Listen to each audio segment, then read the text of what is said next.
Semoga baik-baik aja ya. Teman-teman, di minggu hari ini kita mau memuji dan memuliakan nama Tuhan. Buat teman-teman yang udah siap, katakan amin. Amin. Musik.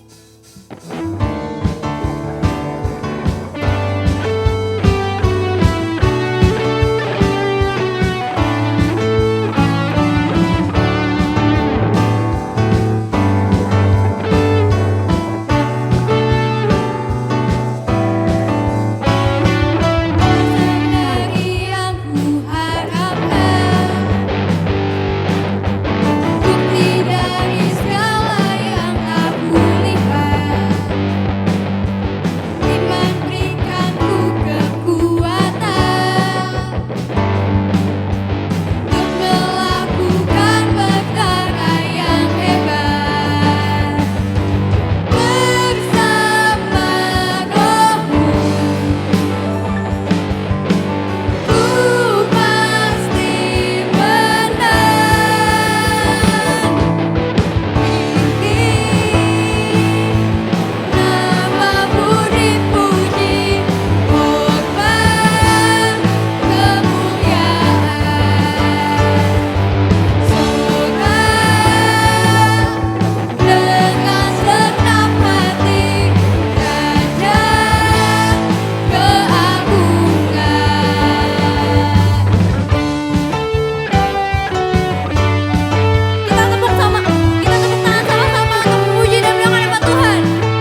memuji dan memuliakan nama Tuhan, sekarang siapkan hati untuk menyembah Tuhan, untuk meninggikan nama Tuhan.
mendengarkan firman-Mu Tuhan.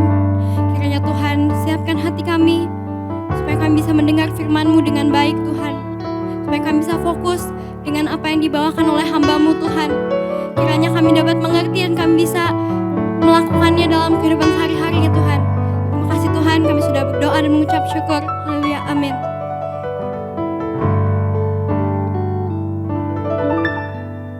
Shalom teens, apa kabarnya semua? Aku percaya kita semua dalam kondisi sehat dan baik ya. Ya, hari ini kita akan belajar satu tema baru di bulan Februari.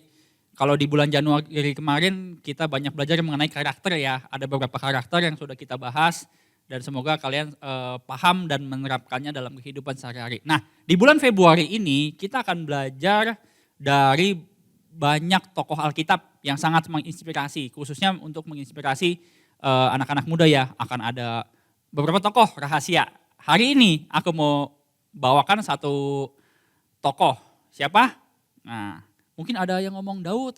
Siapa? Bukan. Hari ini aku membahas tentang Yosua. Siapa Yosua? Gitu ya. Yosua kalau mungkin adik-adik di rumah udah ada yang tahu kisahnya atau mungkin paham secara detail. Oh, Yosua itu adalah siapa? Nah, hari ini kita akan bahas Yosua itu siapa sih? Nah, kita boleh buka di Keluaran 17 ayat 9 ya. Kalau dalam ayat itu adalah ayat yang mencatat pertama kali keluarnya nama Yosua. Itu di situ, ayat-ayat kejadian apa sebelumnya itu enggak ada. Tetapi di Keluaran 17 ayat 9 ini berkisah tentang, aku ceritakan sedikit, kisahnya adalah pada waktu itu bangsa Israel baru keluar dari Mesir, dari perbudakan ya kan. Nah, dan harus menghadapi peperangan yang pertama melawan bangsa Amalek. Nah, di situ Yosua diminta sama Musa untuk memimpin perang. Kok bisa ya diminta Musa untuk memimpin perang? Padahal sama-sama kita ketahui bahwa bangsa Israel ketika di tanah Mesir itu semua jadi budak. Nggak ada yang jadi tentara, nggak ada yang menjadi panglima, nggak ada yang menjadi prajurit. Tetapi Musa meminta Yosua memimpin perang. Nah, adik-adik bisa bayangin, nggak punya pengalaman sama sekali, tapi diminta sama Musa untuk memimpin perang. Bagaimana perasaannya?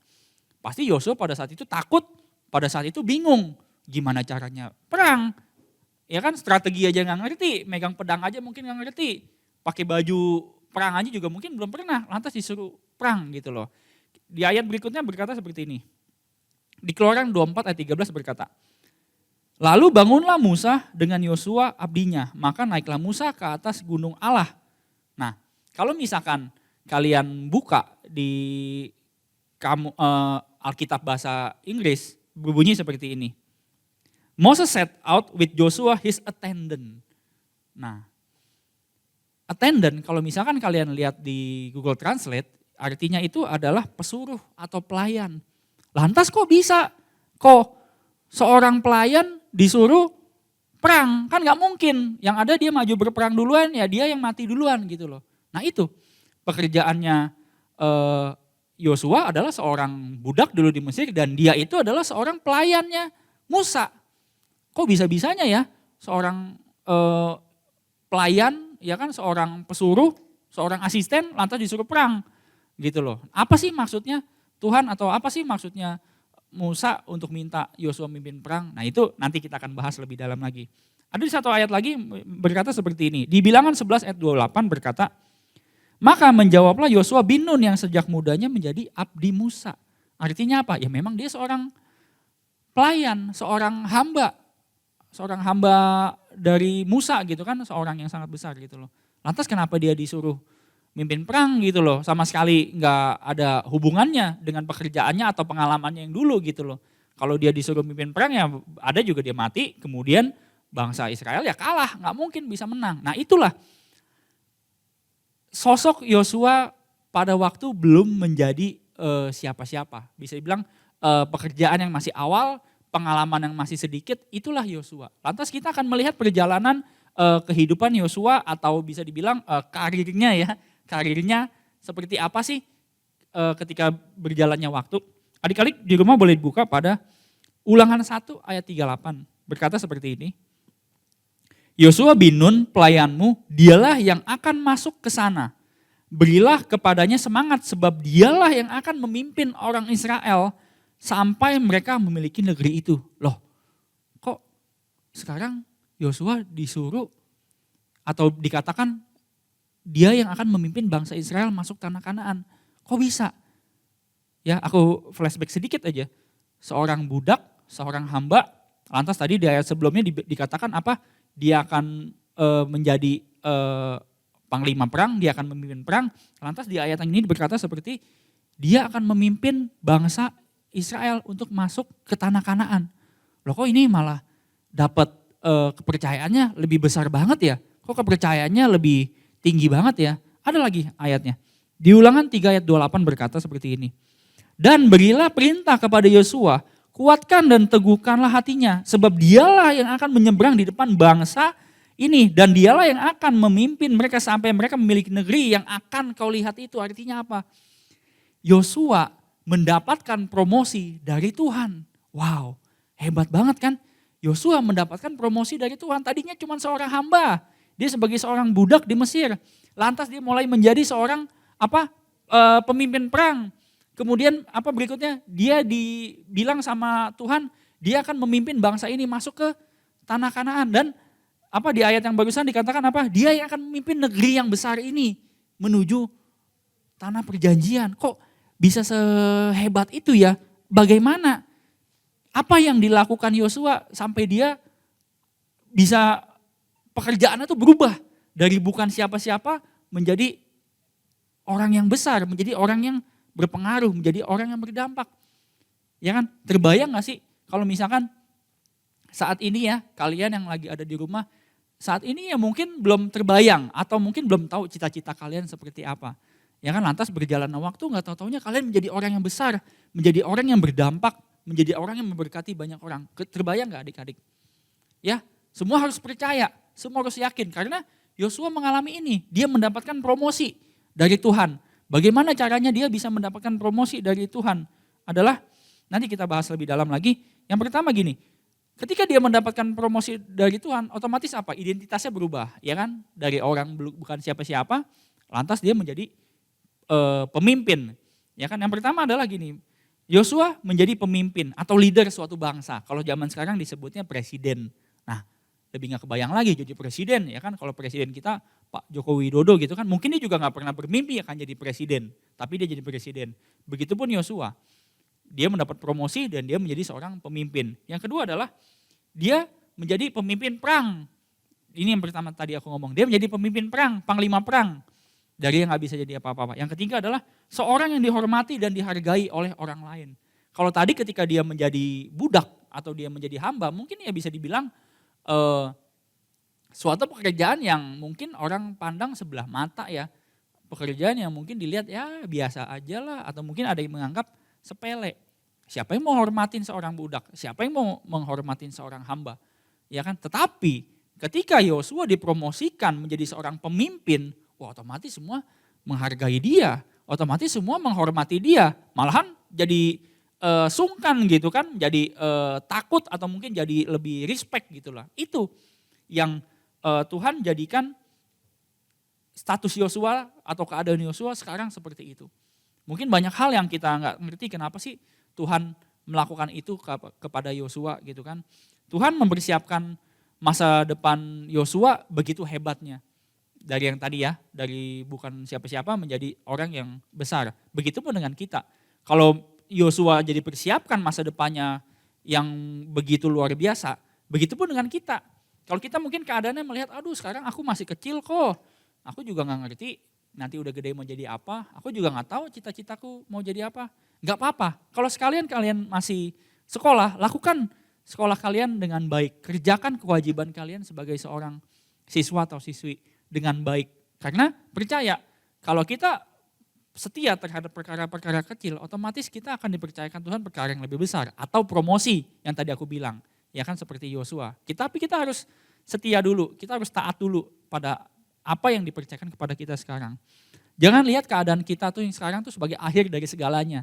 Gitu kan. Kalau kita sekarang lahir dari keluarga yang biasa-biasa aja, ya berarti nanti aku jadi yang orang yang biasa-biasa aja kok. Kalau aku lahir dari keluarga yang bukan kaya, ya berarti nanti aku ya nggak mungkin jadi orang kaya. No. Keadaan bisa berubah tanpa kita tahu kemana Tuhan akan membawa kita. Amin. Tuhan pasti akan membawa kita tuh ke tempat yang lebih baik, ke tempat yang lebih tinggi. Karena kita anak-anaknya. Seorang Yosua aja bisa.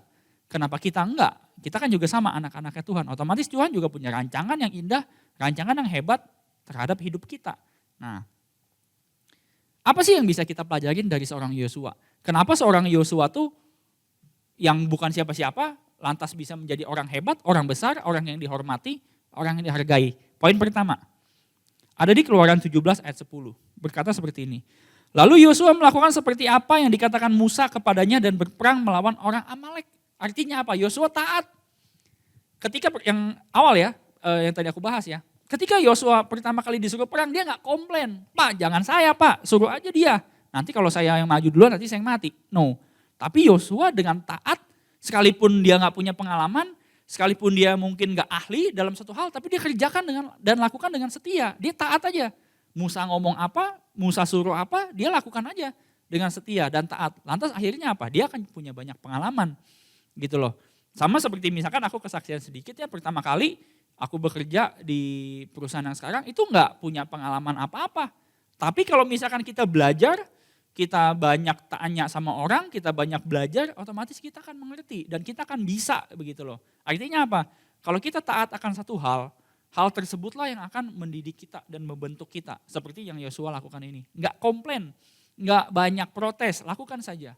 Gitu. Yang kedua adalah gini. Ada di Keluaran 33 ayat 1. Bunyinya adalah, dan Tuhan berbicara kepada Musa dengan berhadapan muka seperti seorang berbicara kepada temannya. Kemudian kembalilah ia ke perkemahan, tetapi abdinya yaitu Yosua bin Nun, seorang yang masih muda tidaklah meninggalkan kemah itu. Artinya apa? Yosua suka sekali berada dalam hadirat Tuhan. Sekalipun mungkin waktu itu di dalam kemahnya ya, Tuhan tuh punya urusannya atau mau ngomongnya sama Musa gitu. Tetapi Yosua ada di situ, ya mungkin dia mendengarkan, mungkin dia berdoa, yang pasti dia stay di situ. Sekalipun Musa udah pulang, ya kan omongannya sama Tuhan udah selesai, udah. Tapi Yosua tuh mau terus berada dalam kemah itu, dalam tanda kutip mau terus berada dalam hadirat Tuhan. Seberapa banyak ada adik-adik di sini yang sangat suka sekali atau rindu berada dalam hadirat Tuhan. Pasti semuanya suka ya, gitu loh. Tetapi aku perhatikan gini, kita kan ibadah melalui YouTube ya, kita nggak tahu nih, kayak misalkan aku sekarang lagi sharing firman, nggak tahu kalian di rumah ngapain, apakah sungguh-sungguh mendengarkan, atau mungkin mendengarkannya sambil tidur-tidurankah, sambil makankah, atau sambil main game mungkinkah, aku nggak tahu.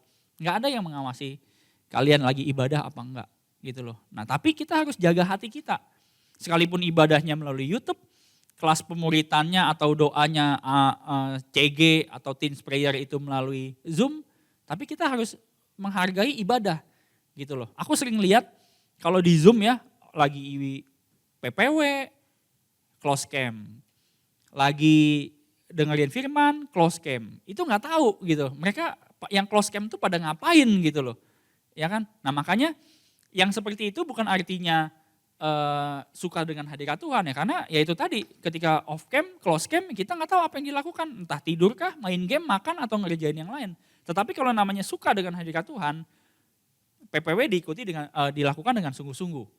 Mendengarkan ibadah pun, mendengarkan firman Tuhan pun juga dengan fokus gitu loh. Sekalipun pakai Zoom gitu kan, ya udah on cam aja nyalain. Kenapa harus di off? Karena ketika on cam itu tuh kita melatih diri kita untuk apa? Untuk fokus gitu loh. Gak mungkin kan kita mau dilihat orang lagi makan atau kita lagi tiduran gitu kan. Tapi ketika lagi on cam, orang-orang bisa ngelihat kita dan kita harus berusaha untuk fokus dengan apa yang firman Tuhan yang disampaikan. Dengan PPW yang lagi dilakukan. Nah makanya mudah-mudahan ya abis ini gak ada yang off cam lagi kalau lagi nge-zoom. Tapi semuanya on cam, antusias. Bukan mengenai firman Tuhannya siapa yang membawakan, PPW-nya siapa yang membawakan, tetapi kita belajar untuk menghormati hadirat Tuhan. Kita belajar untuk menghargai firman Tuhan yang lagi disampaikan. Karena Tuhan melalui hambanya tuh lagi berbicara, menyampaikan sesuatu kepada kita. Ya, jadi mulai saat ini harus berubah.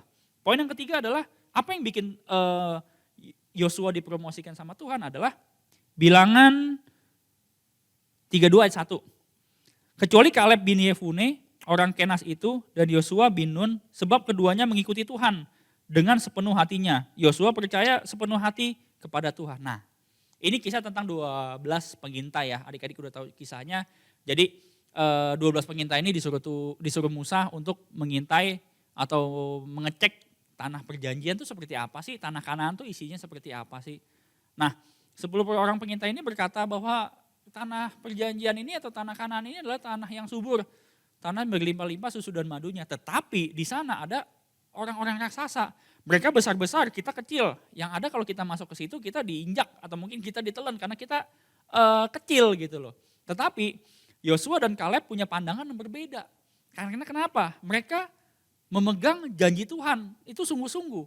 Mereka benar-benar kalau Tuhan bilang kamu akan masuk ke tanah ini, ya berarti kamu akan masuk sekalipun belum gitu loh. Tetapi Yosua dan Kaleb itu pegang janji itu. Sehingga mereka berdua adalah yang sampai pada akhirnya dibandingin teman-temannya yang sebelumnya, cuma 2 orang ini aja yang masuk ke tanah perjanjian, yang lainnya nggak masuk. Gitu loh. Nah itu, apa yang bikin Yosua dipromosikan salah satunya adalah itu, dia pegang janji Tuhan.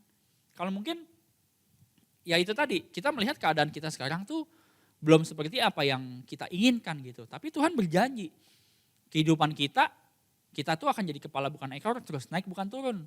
Kita jadi lebih daripada pemenang. Tapi kok sekarang kalau di rumah aku belum punya sepatu baru. Atau mungkin aku belum punya handphone baru. Percaya, suatu waktu kalau memang sudah waktunya Tuhan dan itu bagian kita akan memperolehnya. Amin. Apapun itu, apapun yang kita cita-citakan, apapun yang mungkin kita rindukan, kita lakukan dengan setia, kita terus berdoa sama Tuhan, niscaya itu pasti akan kita peroleh. Amin. Nah itulah kenapa Yosua yang tadinya seorang pelayan, seorang budak, bisa menjadi orang yang besar, bisa menjadi orang yang memimpin bangsa Israel untuk masuk ke tanah Kanaan. Karena 3 hal itu. Pertama, Yosua taat. Yang kedua adalah Yosua suka sekali dengan hadirat Tuhan. Dan yang ketiga adalah apa? Yosua memegang janji Tuhan. Makanya dari kita pegang terus atau kita boleh mencontoh apa yang Yosua lakukan. Supaya apa? Kita bisa dipromosikan oleh Tuhan. Nggak ada orang yang malas-malesan, nggak ada orang yang nggak percaya sama Tuhan, itu bisa sukses. Tapi semuanya harus melalui 3 hal ini, apa yang Yosua lakukan. Nah, ada super ayat. Ada di Yosua 3 ayat 7 berkata seperti ini. Dan Tuhan berfirman kepada Yosua, pada hari inilah aku mulai membesarkan namamu di mata seluruh orang Israel, supaya mereka tahu bahwa seperti dahulu aku menyertai Musa, demikianlah aku akan menyertai engkau. Amin. Kalau dulu Tuhan menyertai Musa pada zamannya, Tuhan menyertai Yosua pada zamannya, begitu pula Tuhan yang sama besarnya, yang dari dulu, sekarang dan selamanya akan tetap menyertai kita. Amin. Apapun yang kita kerjakan, apapun yang kita lakukan, kemanapun kita melangkah, Tuhan selalu menyertai kita. Amin. Jadi tetap andalkan Tuhan pada setiap apapun yang kita lakukan. Kita punya cita-cita yang tinggi, kita punya cita-cita yang besar, itu gak salah. Asalkan apa? Kita taruhkan, kita percayakan semuanya itu kepada Tuhan. Pasti semuanya akan tercapai. Nah, sebelum kita akhiri dalam doa, ada challenge. Ya kan, ada challenge. Challenge-nya ngapain? Challenge-nya adalah gini. Tuliskan di rumah kalian masing-masing, cita-cita kalian kalau sudah besar itu mau menjadi apa? Apa aja boleh catat. Asalkan cita-citanya ini yang pasti memberkati banyak orang atau berdampak bagi banyak orang gitu ya. Mau jadi dokter, ya dokter yang baik gitu kan. Mau jadi seorang pengusaha yang baik gitu loh. Kalian catat, tulis, ceritain kalian mau jadi apa. Nanti hari Rabu di CGSIC kita akan bahas satu-satu. Kalian mau jadi apa, kalian mau jadi apa-apa. Oke, itu challenge-nya, mari kita berdoa. Bapa dalam surga, terima kasih Tuhan. Untuk hari ini kami boleh mendengarkan Tuhan firman-Mu Tuhan tentang Yosua Tuhan. Kami belajar hari ini Tuhan, Yosua dari yang bukan siapa-siapa Tuhan, tapi dia bisa menjadi orang yang besar. Dia bisa menjadi orang yang berdampak bagi banyak orang. Dia bisa memimpin bangsa yang besar, dia bisa memberkati banyak orang Tuhan. Karena Engkau yang mempromosikan Yosua Tuhan. Kami juga mau Tuhan dipromosikan seperti Engkau mempromosikan Yosua Tuhan. Ampuni kami Tuhan kalau mungkin kami suka malas Tuhan, kami malas belajar mungkin Tuhan, kami lelah Tuhan. Mungkin juga kalau kami suka ibadah main-main Tuhan, kami enggak fokus Tuhan, ampuni kami Tuhan. Mulai hari ini Tuhan kami mau selalu rindu berada dalam hadirat-Mu Tuhan. Kami mau taat Tuhan akan perintah-Mu. Kami mau rajin baca Alkitab Tuhan. Kami gak mau bolong-bolong Tuhan. Karena kami percaya Tuhan ketika kami berada di dalam Engkau. Ketika kami menyenangkan hati-Mu Tuhan. Engkau akan terus membela kami. Apapun yang kami inginkan Tuhan. Apapun yang kami cita-citakan Tuhan. Kalau mungkin saat ini semua belum tercapai Tuhan. Kami percaya Tuhan. Ketika kami setia Tuhan. Dan ketika tiba waktu-Mu ya Tuhan. Kami akan memperoleh apa yang kami cita-citakan Tuhan. Terima kasih Tuhan, sebagai hamba-Mu aku berdoa Tuhan setiap anak-anak-Mu di tempat ini Tuhan, berkati mereka Tuhan dengan kesehatan. Berkati mereka Tuhan dengan hikmat, dengan kepintaran. Kau yang akan pakai Tuhan generasi ini Tuhan, menjadi generasi yang cinta mati-matian terhadap Engkau Tuhan. Menjadi generasi Tuhan yang membawa api-Mu Tuhan. Menjadi generasi Tuhan yang menjadi terang, menjadi berkat bagi banyak orang. Terus sertai mereka Tuhan. Tutup bungkus mereka semua dengan kuasa darah-Mu Tuhan. Kau yang menyertai mereka kemanapun mereka melangkah. Kemanapun mereka melangkah, kemanapun mereka pergi, kemanapun mereka berjalan Tuhan. Apapun yang mereka kerjakan dan lakukan Tuhan. Semuanya Tuhan boleh berkenan di hadapan-Mu Tuhan. Terima kasih Tuhan untuk ibadah-Mu, untuk ibadah hari ini Tuhan. Kami mengucap syukur Tuhan untuk semuanya Tuhan. Kami serahkan doa kami ke dalam tangan-Mu. Di dalam nama Tuhan Yesus, kami sudah berdoa dan mengucap syukur. Haleluya, amin. Ya, demikian ibadah hari ini adik-adik. Kita ketemu lagi minggu depan. Terima kasih, Tuhan Yesus memberkati. Bye-bye.